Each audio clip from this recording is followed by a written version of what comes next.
Russian oil refineries and oil depots are on the priority list of targets. Ukraine strikes them, assesses the damage and attacks again if it is not successful.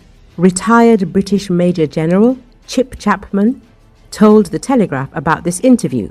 He explained why Ukraine is attacking the Russian oil industry. Attacks on economic targets are one way Ukraine could potentially destabilize Russia in the future, he said. This is reminiscent of Senator McCain's statement that Russia is nothing more than a gas station with nuclear weapons masquerading as a country. What really needs to be done is to map the supply chains from production to processing and export and see where the vulnerabilities are in this chain and which links are best to hit, says the military expert. He recalled that over the past 3 months, we have seen many attacks on Russian oil refineries. Attacks on the shadow fleet work to limit it through secondary sanctions, which Trump mentioned 500% against countries buying Russian oil, gas, and uranium in the future. So, where are these vulnerabilities? These are the ones that need to be mapped and hit, the British general notes. In his opinion, Ukraine should do similar things in a purely military context. What lines of communication, production and transportation of fuel to the front lines?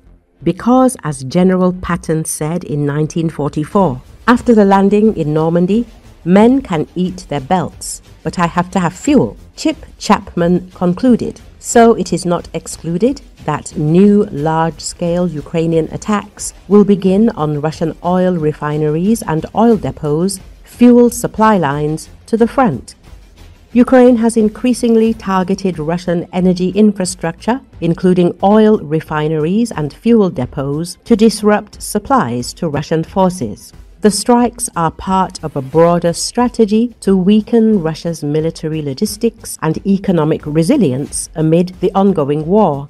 Since the beginning of 2025, Ukraine has launched a wave of long-range drone attacks against military and industrial targets inside Russia.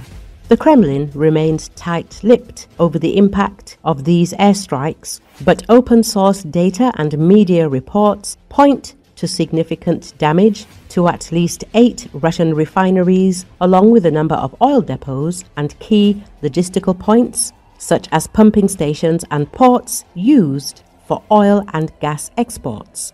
The range of targets suggests a well-planned Ukrainian campaign to methodically dismantle Russia's energy infrastructure.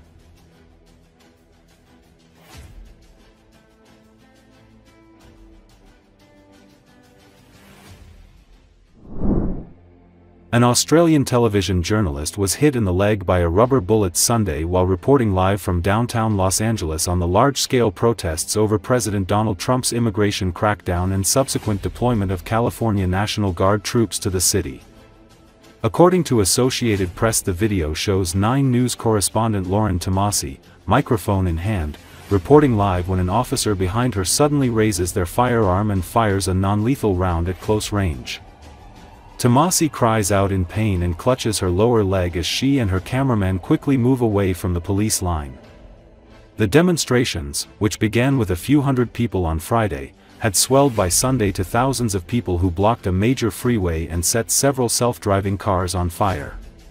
After hours of standing off, this situation has now rapidly deteriorated. The LAPD moving in on horseback, firing rubber bullets at protesters, moving them on through the heart of LA.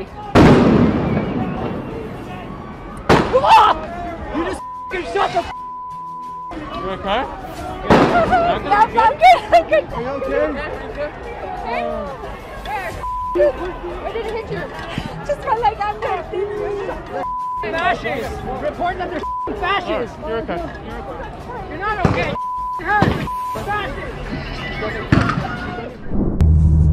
Footage has been released in social media, showing residents of Chernihiv region in northern Ukraine welcome the Ukrainian hostages returning from Russian captivity today.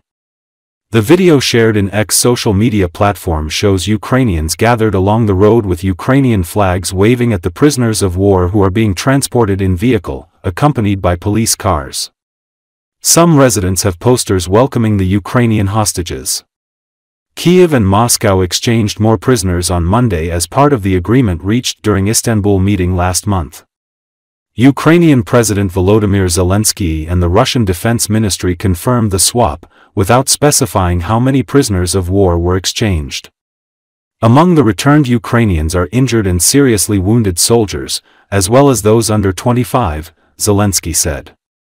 The Ukrainian leader said the prisoner exchange process is quite complicated, there are many sensitive details, and negotiations continue virtually every day. Ukraine's coordination headquarters for the treatment of prisoners of war released a video said to show freed prisoners disembarking from a bus in Chernihiv region, with some returnees being promptly wrapped in Ukrainian flags.